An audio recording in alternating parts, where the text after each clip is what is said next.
Прядунов на приеме у царицы Анны Иоанновны. Большое полотно.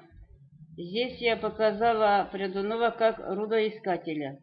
Он в Соловках познакомился с Матвеем Собинским и у него многому научился.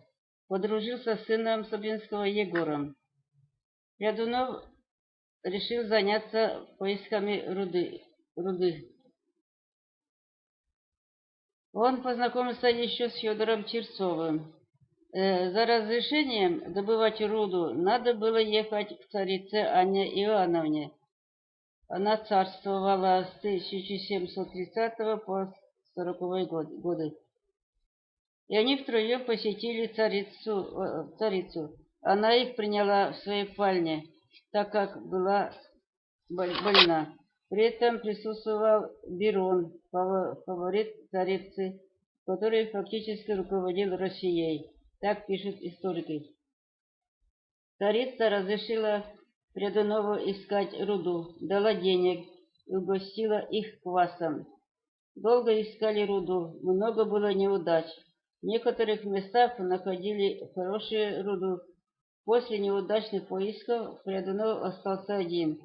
Егор Собинский умер, а Федор Черцов занялся купечеством и отстал от Прядунова.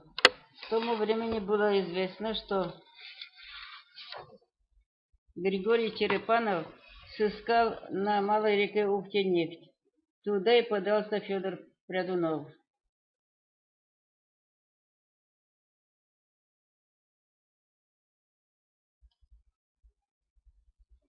Дорога к нефтяному ключу. Я показала нелегкий путь. Дело подходило к весне. Появились ручьи. С другой стороны горы и совсем узкая полоса еще глубокого снега. Естественно, я изобразила оленей. Лошади бы сильно проваливались в снег. Вокруг ни души. Прядунов нанял крестьян, положил на другие сани необходимые вещи и в путь.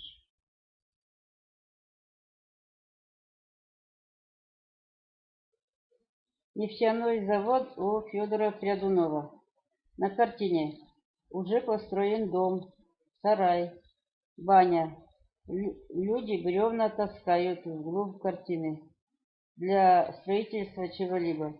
Возле сарая бочки и мужик запрягает лошадь. На первом плане мужчина добывает нефть большим ковшом. Справа от сруба в воде большие камни. Это чтоб течением не снесло сруб.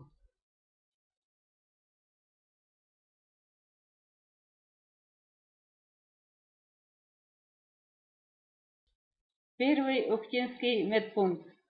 В 1929 году, 21 августа, высадилась большая геологическая экспедиция на реку Чебью. В день прибытия экспедиции доктор Викторов сразу осмотрел заболевшего в дороге пациента. Ничего еще не было обустроено, больных принять надо. Доктор быстро срубил березку, забил в землю колышки, а вместо крышки стола поставил оторванную от ящика с медикаментами одну из боков. Получился стол. Состоялся первый прием на новом месте. Люди обустраиваются. Видно несколько палаток. В дальнем плане человек несет вещи из лодок или плота. Другой человек вскипятил в чайнике воду, несет доктору. Изображены также железные бочки. Бочки были нужны для транспортировки полученной из земли нефти.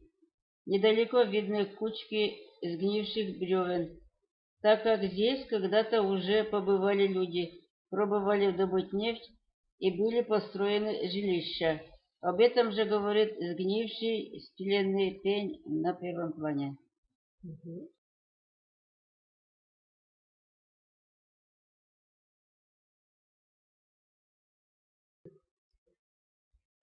Приезд Савина в Чебью, 1933 год. 24 июня 1933 году Виктор Савин в составе экспедиции из Сыктывкара приезжал в Чебью. Поселок их встретил очень приветливо. и в их честь показали большой концерт.